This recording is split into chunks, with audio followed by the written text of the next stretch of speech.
Morning guys, rainy old day here for us.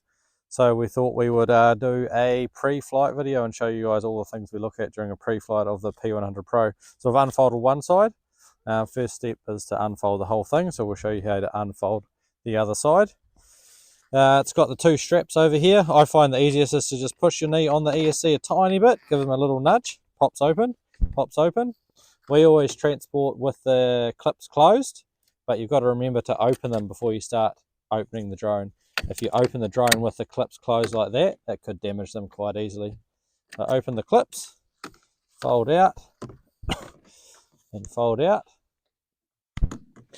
Now how I like to tell people to do it is to count the amount of things there is to do on one arm, and you never leave an arm until everything is done on that arm.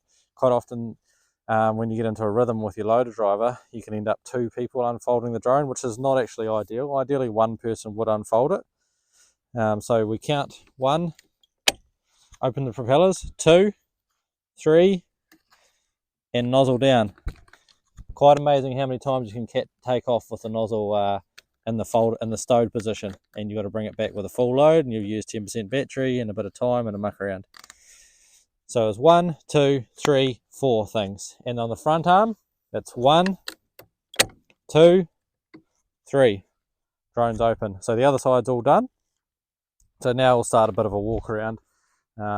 It's important to do a pre-flight the same way every time and walk around the drone.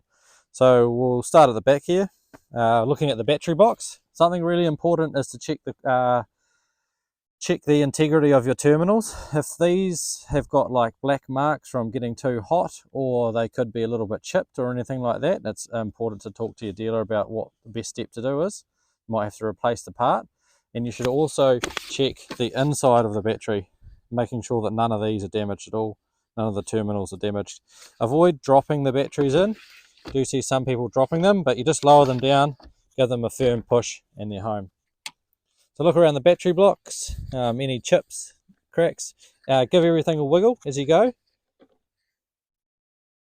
That alludes to any anything becoming loose. Check that the rubbers are inserted to stop water getting inside the arm.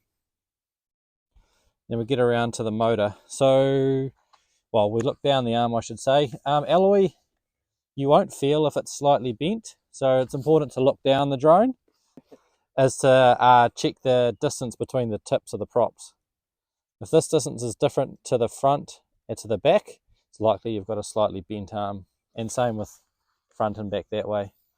Alloy can bend without showing much on the arm, it can bend without you really knowing pretty easily. So work our way down the arm, check the clamp, check its integrity, check the ESC, and then we get down to the motor. We always grab the motor and give it a wiggle this way, forward and back. Check for any play, and there's 2 bearings up here. They do give out after a while. And then I also hold one side down, then lift this blade up and down. You will feel a little bit of movement there, but it shouldn't be excessive. And same on the other side, a little bit of movement up and down. And you can feel it a little wee bit there, but that's fine. And you also hold the motor and give that a good move up and down. You can also shake it a bit like that, and you'll feel if these bearings are loose, it'll go dig, dig, dig, dig. So always really important to give everything a good move around to make sure that nothing's loose. You can also give it a lift and make sure that it's really well stuck onto the drone. Check your rubber bumper, check the integrity of your spray disc. None of your teeth are missing at all. Quite common for a few teeth to go missing, and that will ruin the spray pattern. Check this rubber. This obviously creases every time it folds up, so check that that's looking alright. Then we work our way around. Check that your drone is attached to this ray tank. Have seen drones take off with the payload not attached. Really important, again, it's discipline. When you put the drone on the payload, don't walk away from the drone until the clips are in and the plug's on. We always plug the plug in second so that you'll get a warning on the phone that there's no payload detected. So make it habit. Drone top on, clips on the side, then plug in last into the payload.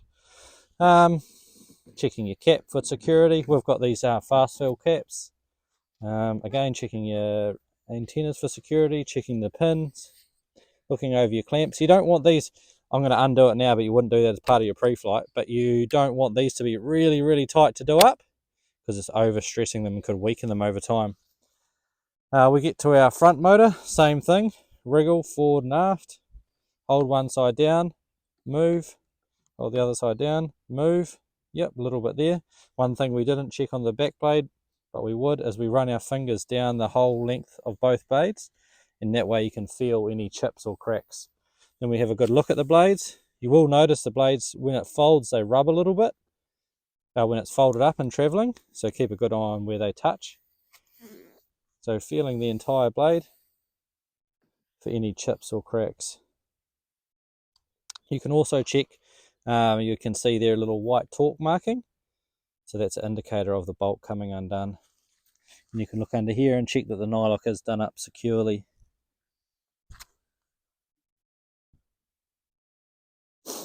Get around to the front edge, check that your red hood's pushed on properly, your radar's firm. Again, giving everything a little bit of a wiggle, because that's how you feel if something's a bit loose. Check the nose. And from then on, it's basically the same again twice. The same again on the other side. That about concludes the bulk of the things to look at on your pre-flight. Yeah, give everything a wiggle.